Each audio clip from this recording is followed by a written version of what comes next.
Now it's my pleasure to introduce Professor Thumbi Ndung'u, who is Deputy Director and Max Planck Research Group Leader of the African Health Research Institute in Durban, South Africa.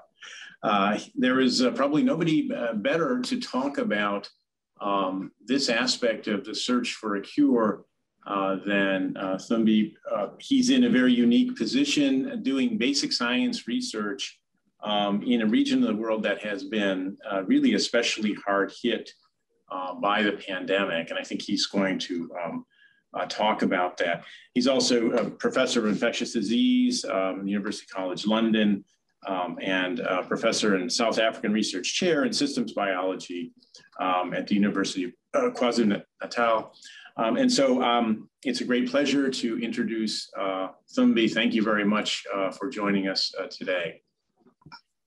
Thank you very much, Bob. And I would like to thank Joanne and the colleagues at the IDMMI and all the other organizers for the opportunity to present during this very exciting topic.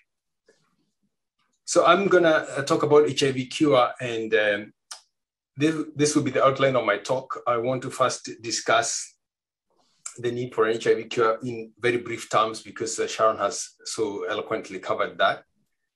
I would briefly discuss models of long-term HIV remission, and then I will discuss immunotherapeutic approaches to HIV remission because I believe that this will form probably the first interventions of HIV cure or remission that we will see in the field. And then I want to talk a little bit about moving the HIV cure agenda to, or at least extending it to resource-limited settings. And I'll give the example of the fresh cohort that I work with here in Durban, South Africa, and then I'll finish with some conclusions. So for me, as somebody who works in here in Durban, KwaZulu-Natal, South Africa, which has the highest prevalence of HIV in the world, this graph here that you see on the left illustrates for me very clearly why we need to work on HIV cure.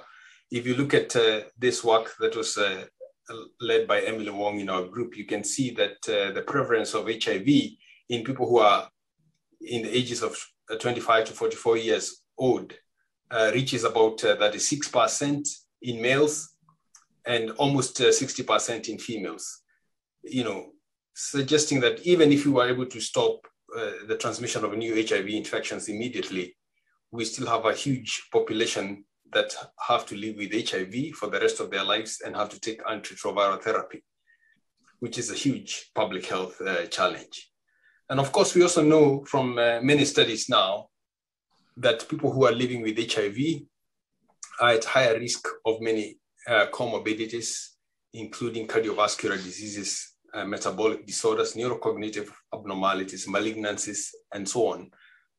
And therefore, even if we, as I mentioned, were able to stop new HIV infections, we need to do something about dealing with the problem of long life HIV itself and antiretroviral therapy.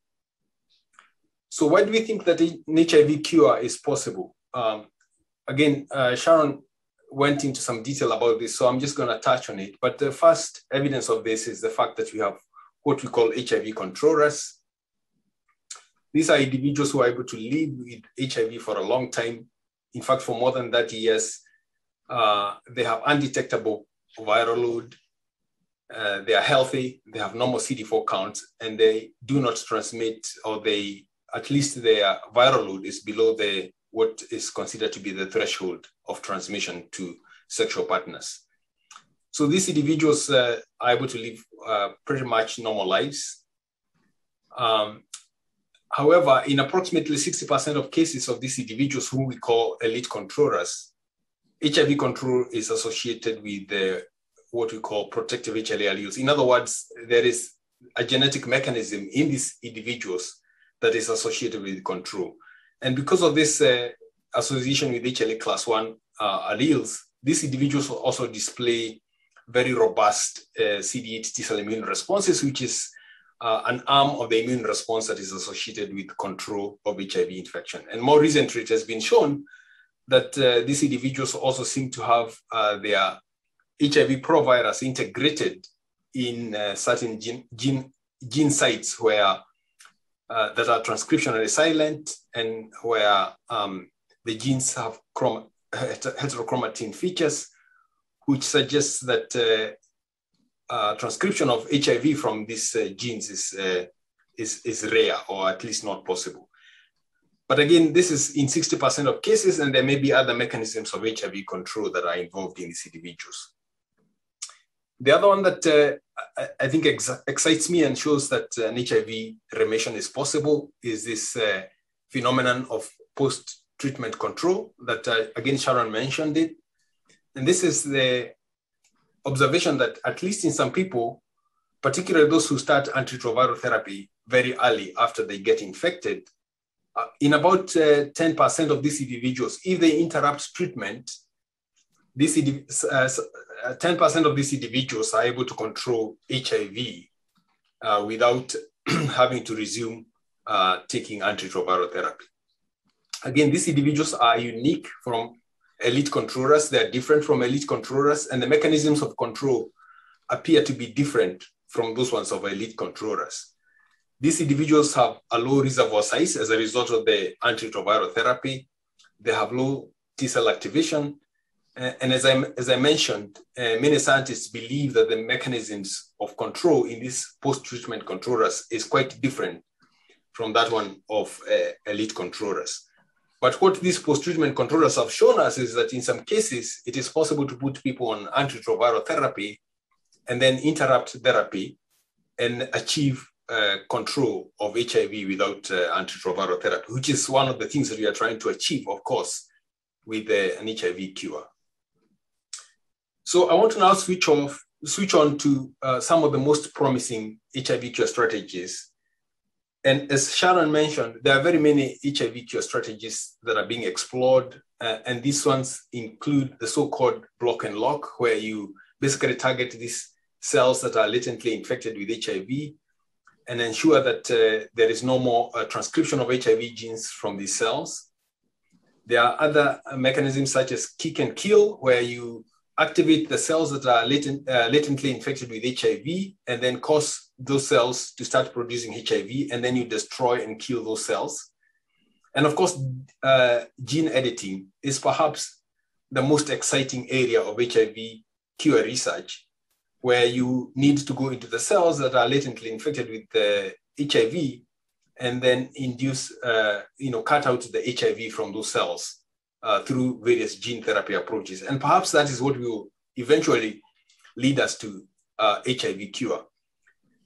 But for me, particularly for as somebody living in a resource-limited setting, I think the most exciting approaches are the ones of early treatment combined with immunotherapies, because these strategies are much more likely to be applied, particularly in resource-limited settings.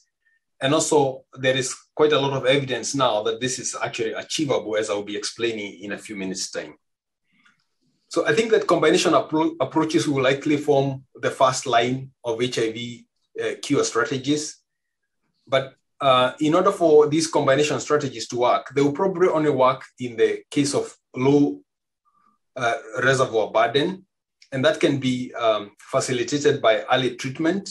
In other words, treating people during the very early stages of HIV infection. Low inflammation, again, which can be facilitated by early treatment. And then sustained host immune responses within tissues and targeting the virus.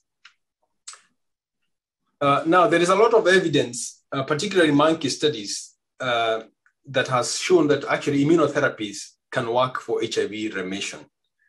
And I have just cited a number of papers here. I will not go into any detail, but all these papers basically show that various strategies involving immunotherapy can work, that you can cure, at least treat monkeys with various kinds of immunotherapies, and then interrupt treatment, and that leads to long-term remission. However, most of these studies have actually been done, as I mentioned, in non-human primate models. There are now a number of human studies as well that have been done more recently. And these human studies are confirming what has been shown in animal models, that actually HIV remission is possible with immune-based therapeutic approaches. So what are some of these immune-based therapeutic approaches? Let me just mention a few of them. And the one that most people are most excited about is broadly neutralizing antibodies. Broadly neutralizing antibodies are able to inhibit HIV replication and have been isolated primarily from HIV-infected people and found to be very potent in their ability to inhibit diverse virus isolates. These cartoons here that you see represent some of these broadly neutralizing antibodies superimposed on the HIV glycoprotein, which is shown here in gray. And what researchers have shown is that particularly combinations of broadly neutralizing antibodies can actually potently block HIV infection, as shown here, where as you can see, if you combine broadly neutralizing antibodies, you can potently inhibit almost 100% of all HIV isolates. Whereas if you just use one or two, or rather, if you just use one antibody, you don't achieve as great inhibition of viruses. So broadly neutralizing antibodies have potential indications as pre-exposure prophylaxis, for long-acting treatment, and also for cure strategies. And particularly combinations of broadly neutralizing antibodies might be very effective against diverse isolations. They have been shown to neutralize up to 99% of all isolates. However, there needs to be a lot of work done on safety, and as well as understanding whether they are capable of reservoir reduction and breadth of coverage before they can actually become standard of care in the clinic. So how do broadly neutralizing antibodies work? So first of all, broadly neutralizing antibodies can directly bind to HIV virions and inhibit virus replication and prevent infection of new cells.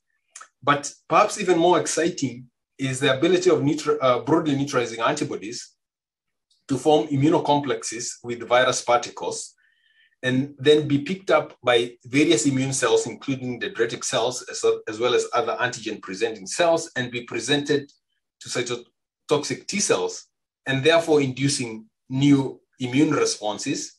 So not only can broadly neutralizing antibodies directly inhibit virus replication, but they also seem to be able to stimulate what we call a vaccino effect by facilitating the development of new immune responses, which is probably what will be needed for us to have long-term control of HIV infection. In other words, not only will we need to reduce the reservoir, but we will also need to induce new immune responses that can keep the virus in check, as actually happens in the case of elite controllers. So broadly neutralizing antibodies are very exciting. And I would just like to highlight one study that has been done in humans that shows this phenomenon, where two broadly neutralizing antibodies, one called 3BNC117 and another one called 101074, were administered to individuals who are receiving antiretroviral therapy. And then these investigators looked at another arm of the immune system known as cytotoxic T cell immune responses, as well as CD4 T cell responses. And what these investigators are able to show is that by giving these broadly neutralizing antibodies at the time when these individuals were taking antiretroviral therapy, that actually you can induce new immune responses that specifically target the HIV virus, which is very exciting because not only are the antibodies directly killing the virus, but they are also inducing new immune responses, which might then lead to long-term control of HIV infection. And just to also mention that broadly neutralizing antibodies have also been shown in animal models to enhance the clearance of HIV-infected cells in vivo through other mechanisms of humoral immune responses. So overall, this is a very exciting area of research. But another area of approach to HIV cure, as I mentioned, is to introduce antiretroviral therapy very, very early. So when you introduce antiretroviral therapy early, and then you can lower the reservoir, and then you can intervene with immune modulating agents as well as latency reversal agents that cause the virus that are latently infected to start producing virus. And some of these immune modulatory and latency reversal agents can penetrate into the areas where HIV hides, such as tissues. And then that reverses latency.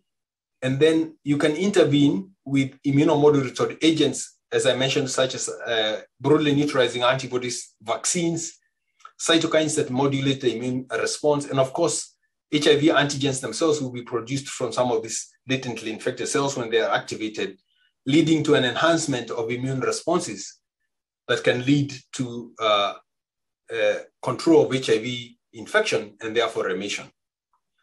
Finally, I wanted just to discuss very briefly some work that we have been doing here in Durban, South Africa, where we have been identifying individuals with acute HIV infection very early.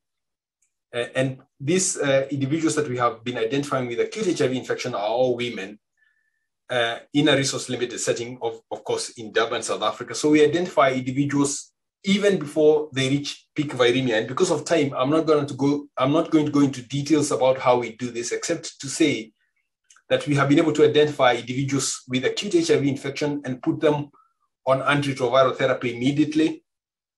And what we've been able to show is that when you do that, you can blunt peak viremia, so that instead of them having very high viremia, as you see during acute HIV infection, these individuals have much lower peak viremia. And also these individuals have much better immune responses. As you can see here, their CD4 T cell counts are much higher compared to those of individuals that were not treated during acute HIV infection. So we think that by treating people very early during acute HIV infection, you can preserve their immune responses. And in this study, what we have also done is to characterize the viruses that were transmitted, newly transmitted to these individuals. And we have looked at the ability of broadly neutralizing antibodies to neutralize some of these transmitted founder viruses. And interestingly, when you look at some of these broadly neutralizing antibodies, VRC01 here is highlighted, which is a broadly neutralizing antibody that was recently evaluated in a clinical trial here in South Africa and shown to prevent HIV infection, but only in individuals who are sensitive to this particular antibody. But actually what we see is that there are other antibodies that are out there, including this antibody called VRC07, for example, and this antibody called CAP256, that are much better at inhibiting some of these transmitted founder viruses in our setting. And this data suggests that a combination perhaps of some of these antibodies might actually be much better in inhibiting virus replication and inducing new immune responses in our setting compared to some of the older generation antibodies. We've also looked at cytotoxic T cell immune responses, which is the other arm of the immune responses that we are interested in inducing in people who are on long-term remission. And what we can show is that in these individuals who are treated early, even though these individuals have much lower frequency of HIV-specific cells, those cells that they produce are actually highly functional. So you preserve the function of these HIV-specific immune responses in these individuals. And we think that then if you then intervene with immunomodulatory agents, such as vaccines or antibodies, you might be able to induce these highly functional immune responses. And that might then lead to long-term remission. And we can also show that in these early treated individuals, the level of immune activation is much lower compared to people that were not treated early, again suggesting that early treatment reduces inflammation in these individuals, which might make the goal of an HIV cure in these individuals much better. So what we are proposing to do is a proof of concept study where we take these individuals that were treated early, and because they are treated early, again, we think that they will have low inflammation, immune activation, reduced virus diversification, as well as functional immune responses. So these individuals have undetectable viral load because they are treated early. And what we are proposing to do is then intervene in these individuals with various combination interventions. In our particular case, we will intervene with broadly neutralizing antibodies, as well as toll-like receptor agonists, which are able to stimulate new immune responses. And then we will very closely monitor these individuals to see whether the virus rebounds when we interrupt antiretroviral treatment. And the hope is that when we interrupt treatment, that some of these individuals might actually be able to control HIV viremia on their own instead of the virus rebounding, as you would expect to happen in most of the people that do not receive these kinds of interventions. And this will be very important kind of research, because it will tell us whether these strategies can work in terms of achieving the goal of HIV remission. And also, if they don't work, we can investigate the mechanisms as to why they don't work, so that we can then develop new interventions that might be useful for the future. So in conclusion, we think that an effective HIV cure or remission of antiretroviral therapy will likely be needed to end the HIV/AIDS epidemic. There are several promising strategies that are in the pipeline to achieve HIV cure or remission, but I'm most excited about this combination immunotherapies, because I think they will represent probably the first generation cure approaches that will be developed, although we may need other more advanced strategies such as gene therapy in order for us to achieve the overall goal of HIV cure. And then, as I mentioned, acute and early HIV infection studies, particularly treating people during acute HIV infection and monitoring them, could provide essential information for functional cure strategies. And then finally, just to say that strategies and studies of this nature need to be extended to low and middle income countries where the burden of infection is high, so that we can develop the research infrastructure and the community engagement that is needed to do these kinds of studies, and to make sure that we have a global agenda when it comes to achieving HIV cure, so that we don't end up with interventions that can only be used in resource-rich countries, or that we develop interventions that will not be of use where they are most needed. And we have a history where we have seen that just developing interventions by themselves is not enough. We need to make sure that interventions are tailored to the communities that will actually benefit from those interventions. And then finally, I just wanted to acknowledge my colleagues at the University of KwaZulu-Natal and Africa Health Research Institute that I work with, particularly in the FRESH cohort, and then also some colleagues that helped me prepare for this presentation, and of course, our funders. Thank you very much. Thanks very much, Thumbi, for this really elegant summary of the complicated area of HIV immunology and what sounds like some very exciting developments. And thank you also for the really important work you're doing with the FRESH cohort, which I believe we're going to hear more about from Linda Gale Becker in a moment. So we have several questions. We're a little bit behind. Let me just begin by asking, we've known about elite control, these rare individuals who control HIV without medication, for a long time. And it seems like it's been difficult to translate knowledge about elite control into a strategy to induce control in people with progressive disease. It sounds like you're more optimistic that this may be actually possible and that we are making progress. But I wonder if you could just comment on that a little bit. Well, thanks, Bob. That's actually an excellent question, although a difficult one, perhaps. But I think I would say that one of the reasons we haven't been able to translate that knowledge of elite controllers into applicable solutions is the fact that the mechanism of elite control are not fully understood, first of all. But I think for the elite controllers that we understand the mechanisms of control, it turns out that the mechanism of control is HLA, which is genetically wired, correlate, or property, which I think is very difficult to induce in people who don't have that particular genetic makeup.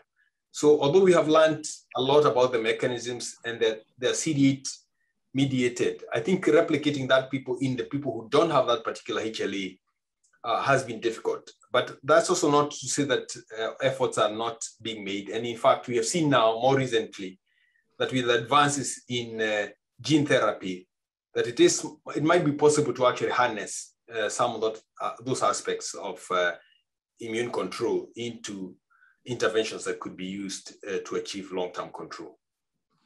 Thank you. So we have a question from Seda Farhana about broadly neutralizing antibodies. And the question is whether administration of these antibodies would cause a feedback inhibition of the production of anti-HIV antibodies by the immune system of the individual. Again, another great question. But I think so far, the studies that have been done, and there have been many studies now done with the broadly neutralizing antibodies that were passively administered. And I don't think that there has been any suggestion that these interventions have led to less production of antibodies, neutralizing or otherwise by participants. But I think it's also important to point out that most of the antibodies that are produced naturally by most people will not be broadly neutralizing, which I think makes this very exciting, because what we will be giving here are broadly neutralizing antibodies that have very potent and broad ability to neutralize most HIV isolates. Okay, well, there's a number of other questions. I think maybe we'll try to come back to them in the panel discussion. So thank you very much, Thumbi.